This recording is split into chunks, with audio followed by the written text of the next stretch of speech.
नमस्कार, मैं doctor Sushil Gupta, MD medicine, gold medalist. आज आपसे इस वर्ष की सबसे बड़ी बीमारी, एक महामारी कोविड-19 के बारे में कुछ ऐसी बातें बताने जा रहा हूं जिन पर आपको आसानी से विश्वास नहीं होगा।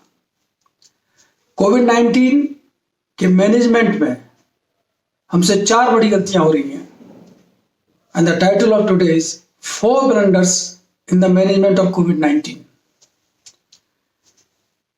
कोविड-19 से जो फीवर आता है, किसी भी इन्फेक्शन, बॉडी में जब कोई भी इन्फेक्शन होता है तो बॉडी टेम्परेचर बढ़ाती है, फीवर आता है। और एक बात यह समझना जरूरी है, misinformation leads to miss management.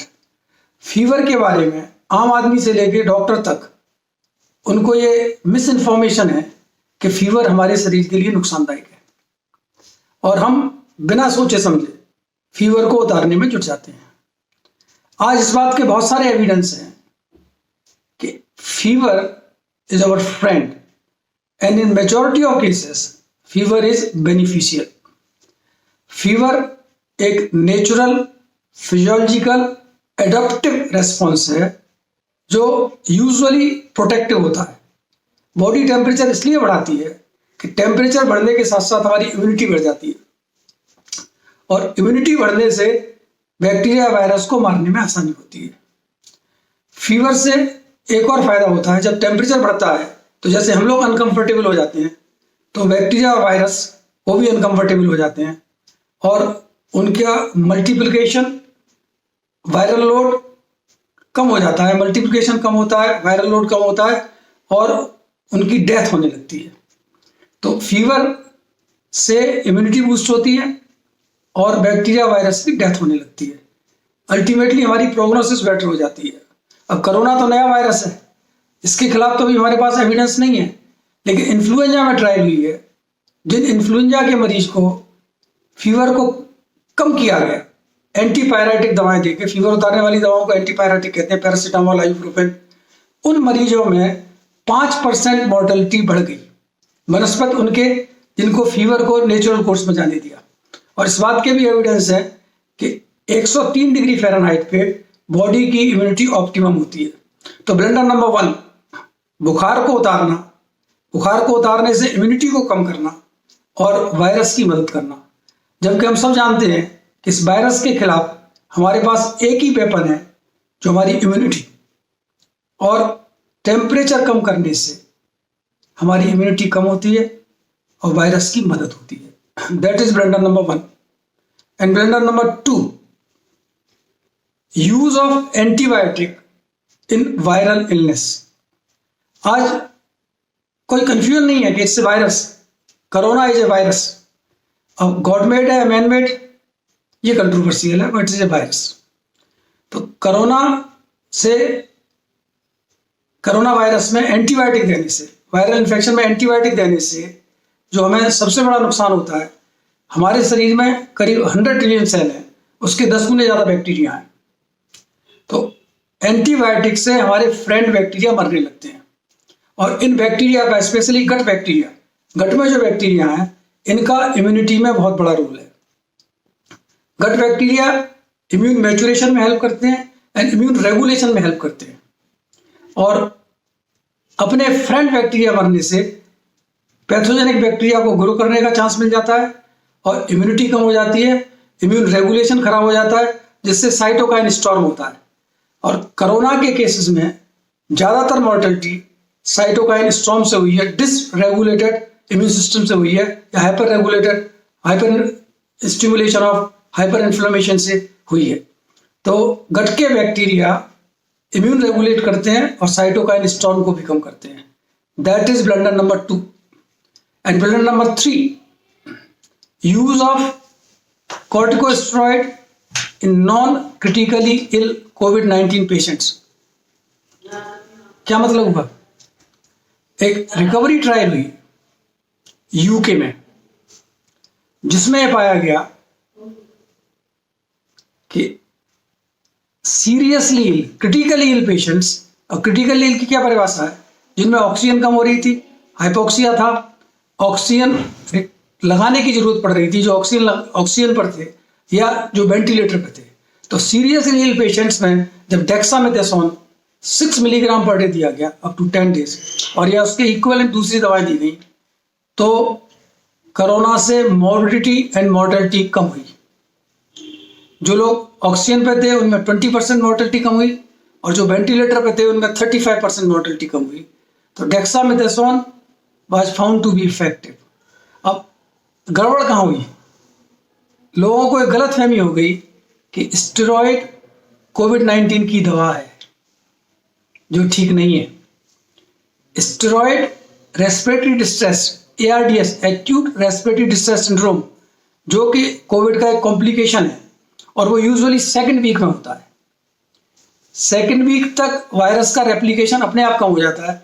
First week of illness में फीवर, कफ या और प्रॉब्लम होती हैं, उस समय रेस्पिरेटरी डिस्ट्रेस नहीं होता। तो अगर जिन मरीजों में रेस्पिरेटरी डिस्ट्रेस नहीं है, हाइपोक्सिया नहीं है, उनमें स्टेरॉयड दिया गया, तो उससे हमारी इम्यूनिटी कम हो गई, और इम्यूनिटी कम होने से कॉम्प्लिकेशन एंड डेथ की संभावना बढ़ गई। तो this is blunder number 3, use of steroid in non critically ill COVID patients. और मैंने देखा काफ़ी सारे लोगों ने समझ लिया कि स्टेरॉयड कोविड-19 की दवा है, और उसे शुरू से ही बुखार आते ही दे दिया गया। और स्टेरॉयड बहुत ही ताकतवर इम्यूनोसप्रेसेंट है, और जैसा मैंने बार बार कहा कि हमारे पास कोरोना के खिलाफ कोई दवा नहीं है, इम्यूनिटी हमारी दवा है। तो हमने इम्यूनिटी को स्टेरॉयड देके कम कर दिया, शुरू से ही कम कर दिया, जिससे वायरस का रेप्लिकेशन, वायरस का spread, viral load, complication and death बढ़ गई। That is blunder number 3। And blunder number 4, बिना किसी एविडेंस के हमने बहुत सारी दवाएं यूज की, use of too many drugs in कोविड-19, जिनके साइड इफेक्ट लोगों को झेलने पड़े। एंटीबायोटिक्स, इनके बारे में मैंने पहले कहा, जिससे माइक्रोबायोटा डिस्टर्ब होता है, एजिथ्रोमाइसिन, डॉक्सीसाइक्लिन, इनका वायरस से कोई लेना देना नहीं है, इनका इस्तेमाल किया गया। और हाइड्रोक्सीक्लोरोक्विन के बारे में तो बहुत कहा गया, इवन अमेरिका के प्रेसिडेंट ने हाइड्रोक्सीक्लोरोक्विन का नाम लिया, उसका भरपूर इस्तेमाल हुआ, और मार्केट से दवा गायब हो गई। जबकि बाद में पता लगा जिन लोगों ने HCQS खाई उनमें मॉर्बिडिटी एंड मॉर्टेलिटी बढ़ गई। इसके अलावा बहुत सारी एंटीवायरल ड्रग बिना किसी एविडेंस के, Tamiflu, FabiFlu, ritonavir, लोपिनाविर and interferon, इनका भी इस्तेमाल किया गया। अभी अक्टूबर में ही WHO ने जो कंडक्ट की थी एक बहुत बड़ी ट्रायल, सॉलिडारिटी ट्रायल, जिसमें पाया गया 4 drugs, hydroxychloroquine, ritonavir, लोपिनाविर and interferon, इनसे कोई फायदा नहीं हुआ। इसके अलावा हमने कन्वेलिसेंट प्लाज्मा दिया, आज उसकी रिपोर्ट भी अच्छी नहीं है। तो इतनी सारी जो दवाएं दी गई, और हर दवा का कोई ना कोई साइड इफेक्ट होता है। आज से 150 साल पहले सर विलियम ऑसलर ने कहा था कि first and foremost duty of physician is to educate masses, not to take medicine. तो हम तो विलियम ऑसलर का लेसन भी भूल गए, और आज न सिर्फ डॉक्टर्स के बीच बल्कि आम आदमी के बीच धारणा है कि there is a pill for every ill, which is grossly incorrect. Majority of ills are self limiting, बल्कि एक चीज सर्टेन है कि every pill is followed by one or more इल। तो जब आप डॉक्टर के पास जाते हैं, वो इन्वेस्टिगेशन करता है, जांच करता है, वहां तक तो ठीक है। जैसे ही आप एक दवा खाते हैं, उससे नुकसान हो गया, फायदा ही तो ईश्वर जाने। लेकिन एक बात की गारंटी है कि कोई भी दवा खाते ही केमिकल है, उसके खाने से आपको कुछ ना कुछ नुकसान जरूर होगा।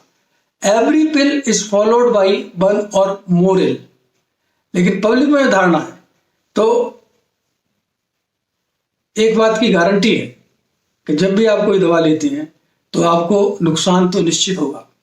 तो हमने इतनी सारी दवाएं कोविड-19 में बिना किसी एविडेंस के मरीज को गुनी पिग बना दिया। गुनी पिग एक एक्सपेरिमेंटल एनिमल है, तो इतनी सारी दवाओं देने से बहुत सारे साइड इफेक्ट हुए। तो ये 4 ब्लंडर है। मेरा अपना ये मानना है कि आज कोविड-19 में जितने भी कॉम्प्लिकेशन हो रहे हैं या अनफॉर्चुनेटली जिन लोगों की डेथ हो रही है, कम से कम 50% में ये 4 ब्लंडर्स, इन 4 ब्लंडर्स की वजह से हमने इंसानियत का नुकसान किया है। कोविड-19 की मॉर्बिडिटी एंड मॉर्टेलिटी बढ़ाई है।